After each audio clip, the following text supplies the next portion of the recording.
Hi friends, அஸ்ஸலாமு அலைக்கும். இன்றைக்கி நம்ம என்ன பார்க்க போகிறோம்னா ஈஸியான டேஸ்டியான ஈவினிங் ஸ்நாக் சில்லி பிரெட் எப்படி செய்யலாம் பார்க்கலாம் வாங்க.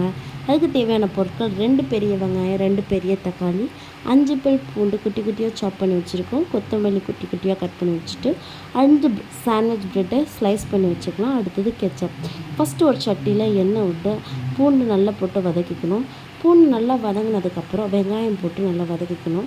வெங்காயம் கொஞ்சம் வதங்கினதுக்கப்புறம் நம்ம அரை ஸ்பூன் போல் இஞ்சி பூண்டு பேஸ்ட் ஆட் பண்ணிக்கணும். இஞ்சி பூண்டு பேஸ்ட் ஆட் பண்ணி நல்லா வெங்காயம் நல்லா வதங்கினதுக்கப்புறம் கட் பண்ணி வச்சுருக்க தக்காளி பழத்தை போட்டு நல்லா வதக்கி விட்டுக்கணும்.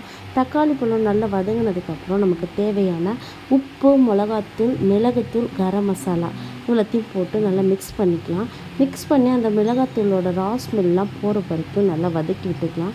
விட்டதுக்கப்புறம் நமக்கு தேவையான கெச்சப் டொமேட்டோ கெச்சப் ஊற்றிக்கலாம். அப்படி இல்லைன்னா நீங்கள் தேவைன்னா செஸ்வான் சாஸ் கூட ஊற்றிக்கலாம். டொமேட்டோ கெச்சப் ஊற்றிட்டு அதுக்கப்புறமா ஒரு அரை கிளாஸ் போல் தண்ணி ஊற்றி நல்லா அந்த ரா ஸ்மெல் போகிற வரைக்கும் நல்லா மிக்ஸ் பண்ணி விட்டுக்கலாம். நல்லா மிக்ஸ் பண்ணதுக்கப்புறம் அது நல்லா கொதிச்சதுக்கப்புறம் நம்ம கட் பண்ணி வச்சுருக்க ப்ரெட் போட்டு நல்லா மிக்ஸ் பண்ணி விட்டுட்டு நம்ம குட்டி குட்டியாக கட் பண்ணி கொத்தமல்லி தூக்கி மேலே போட்டுட்டோன்னா நல்லா சூப்பரான டேஸ்டியான ஈவினிங் ஸ்நாக்ஸ் ரெடி ஆயிடும். நீங்களும் வீட்டில் ட்ரை பண்ணி பார்த்துட்டு சொல்லுங்கள். நம்ம சேனலை சப்ஸ்கிரைப் பண்ணுங்கள், ஷேர் பண்ணுங்கள், லைக் பண்ணுங்கள், கமெண்ட் பண்ணுங்கள். தேங்க்யூ. மேலும் மேலும் வீடியோ வர்றதுக்கு நீங்கள் சப்ஸ்கிரைப் பண்ணி ஷேர் பண்ணுங்கள். தேங்க்யூ.